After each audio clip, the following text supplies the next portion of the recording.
Halo guys, assalamualaikum, selamat datang kembali di NN Top 11 Channel. Apa kabar semuanya? Semoga teman-teman selalu sehat dimanapun berada. Hari ini saya akan kembali membahas tips cara bermain Top 11 Part 4.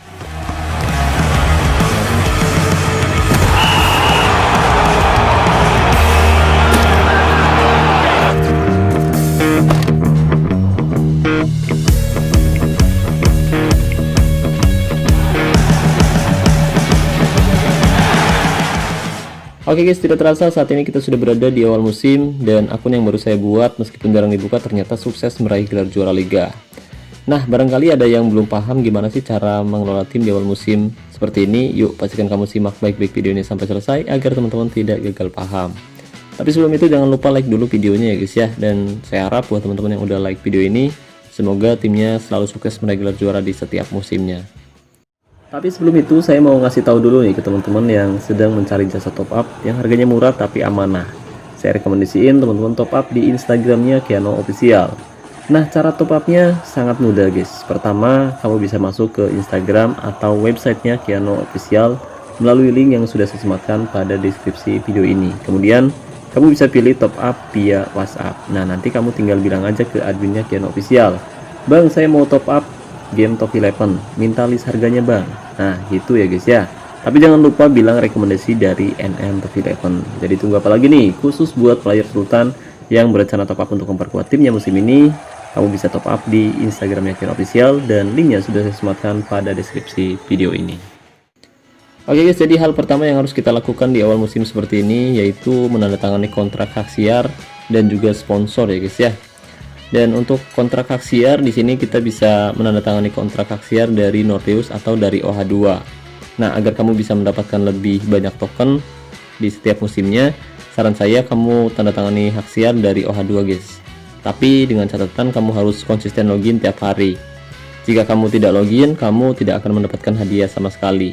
Dan jika kamu ternyata nggak sempat login tiap hari ke game Top 11, saran saya lebih baik kamu pilih hak siar dari Nordeus. Dengan begitu, meskipun kamu nggak login, nantinya kamu bisa mendapatkan hadiah token tiap hari guys. Jadi lebih stabil. Lalu untuk kontrak sponsor, kalau saya sih biasanya akan menandatangani kontrak jangka panjang dengan Nordeus. Jadi kita bisa memperpanjang kontraknya setiap awal musim guys. Nah, setelah menandatangani kontrak hak siar dan juga sponsor, selanjutnya kita bisa memperpanjang kontrak semua pemain. Tapi jika dirasa durasi kontraknya masih cukup panjang atau sekitar 2 musiman, kamu nggak perlu lagi memperpanjang kontrak pemain tersebut guys. Nah, untuk menghemat biaya, jadi kamu cukup perpanjang kontrak pemain setelah durasi kontraknya tersisa 1 musiman lagi ya guys ya. Dan barangkali ada yang bertanya, "Bang, lalu kapan waktu yang tepat membeli pemain untuk memperkuat tim kita bang?"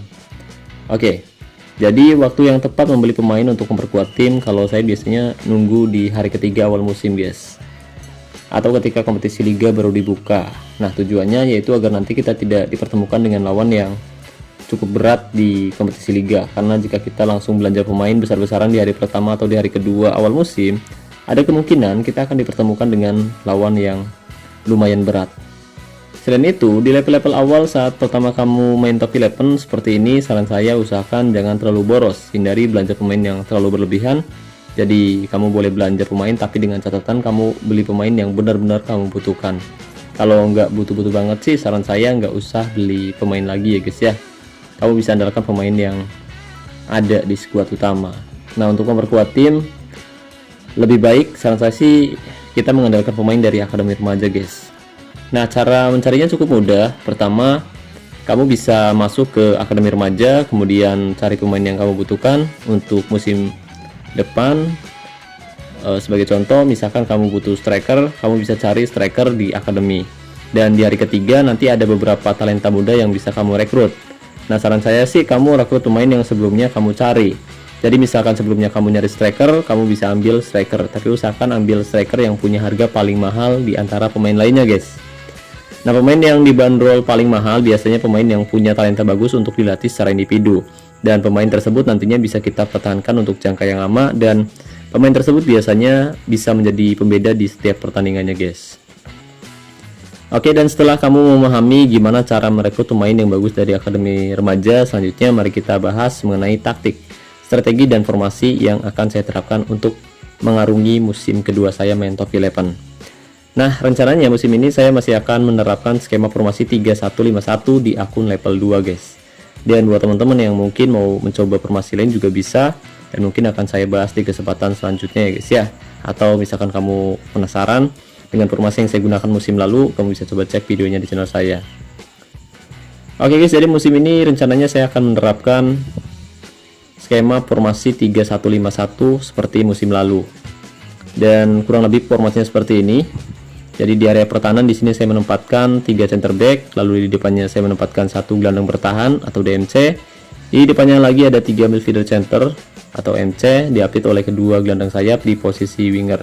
Dan di posisi penyerang tengah di sini saya tidak menempatkan striker murni guys, dikarenakan saya nggak punya opsi yang cukup bagus di posisi tersebut. Jadi terpaksa saya mengandalkan pemain yang ada, yaitu gelandang serang tengah atau AMC untuk menggantikan peran striker sebagai ujung tombak utama tim saya. Ya, meskipun di sini saya tidak menempatkan striker murni, tapi formasi ini bisa menjadi formasi yang cukup sulit dikalahkan. Dan saat ini ada banyak sekali player yang menggunakan formasi 3151, khususnya di kalangan player top global. Nah, formasi ini punya keunggulan di area tengah guys, dimana dengan menggunakan formasi ini nantinya tim kita bisa lebih dominan dalam menguasai bola.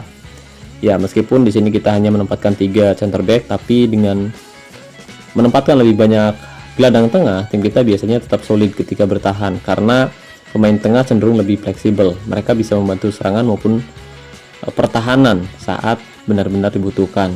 Tapi perlu diingat, meskipun formasi ini cukup fleksibel untuk menyerang maupun bertahan, formasi ini juga punya kelemahan di mana jika pemain-pemain kita terlalu jauh meninggalkan areanya dan tim lawan bermain lebih agresif dengan lebih banyak menempatkan penyerang sayap yang cepat dan kreatif, biasanya mereka bisa memanfaatkan lemahnya babak kedua sayap untuk membongkar dan mencetak gol ke gawang tim kita guys. Selain itu, formasi ini juga seringkali menjadi sasaran empuk serangan balik tim lawan.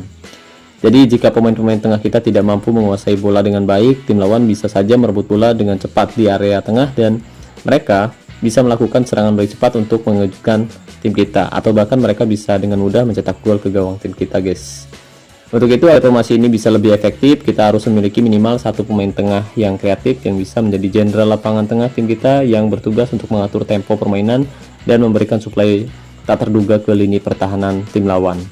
Dan jika tim kamu sudah punya chemistry yang bagus, bukan tidak mungkin tim kamu bisa selalu bersaing memperebutkan gelar juara di setiap musimnya.